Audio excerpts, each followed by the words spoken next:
আসসালামু আলাইকুম। আমি আপনাদেরকে একটা বাস্তব ঘটনা তুলে ধরব। আমার খালাতো ভাই বাসা হচ্ছে জয়পুরহাট। সে বিয়ে করেছে বাসর রাতে স্ত্রীকে দিয়ে স্ত্রী দ্বারা স্বামী খুন। এটা অনেকেই জানেন, অনেকেই এই ঘটনা নিউজ দেখেছেন যে বাসর রাতে স্ত্রীকে দিয়ে স্ত্রী দ্বারা স্বামী খুন। তো আমার খালাতো ভাই যে বিয়ে করলো প্রথম রাতেই তাকে আত্মহত্যা বলে এটা চালিয়ে দেওয়া হয়েছে। মানে প্রথম রাতে যে খুন হয়েছে এটা পরে এটা সঠিক বিচার হয় নাই, আত্মহত্যা বলে চালিয়ে দেওয়া হয়েছে।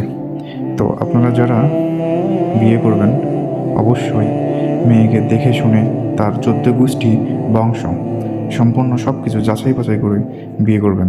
তার কারণ হচ্ছে মেয়েদের প্রতি কোনো বিশ্বাস নেই। আজকাল কিছু কিছু মেয়ে আছে, এদের প্রতি কোনো বিশ্বাস করা যাবে না। হ্যাঁ, যার কারণে আমার খালাতো ভাই, আপন খালাতো ভাই বাসর রাতেই তার জীবনটাকে দেওয়া হয়েছে। সে আমার জানা মতে একদম সহজ সরল গ্রামের একটা সহজ সরল ছেলে। হঠাৎ করেই আমার কাছে কল আসে যে আমার খালাতো ভাই মারা গেছে। তো দুঃখের বিষয়ে আমি তার জন্য কিছুই করতে পারিনি। এটা থানা থেকে মামলা নিষ্পত্তি দেওয়া হয়েছিল, পরে নারাজি করা হয়েছিল, সিআইডি তদন্ত করা হয়েছিল। সব কিছু বিচার করে দেখা গেল যে এটা তথ্য কথা বলুন, ওই যে বোঝেন না যে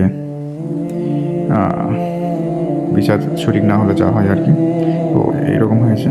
তো আমি আপনাদের কাছে একটা কথাই বলবো, আপনারা যারা মেয়েদের সাথে রিলেশন করেন, যা আবার অনেকেই বিয়ের জন্য রিলেশন করেন, তো আমি একটা কথাই বলবো, আপনারা যারা দেখে শুনে, যারা বিয়ে করেন না এখনও, দেখে শুনে বিয়ে করবেন এবং প্রয়োজনে একটু অপেক্ষা করে যাচাই বাছাই করে পরে বিয়ে করবেন। ধন্যবাদ।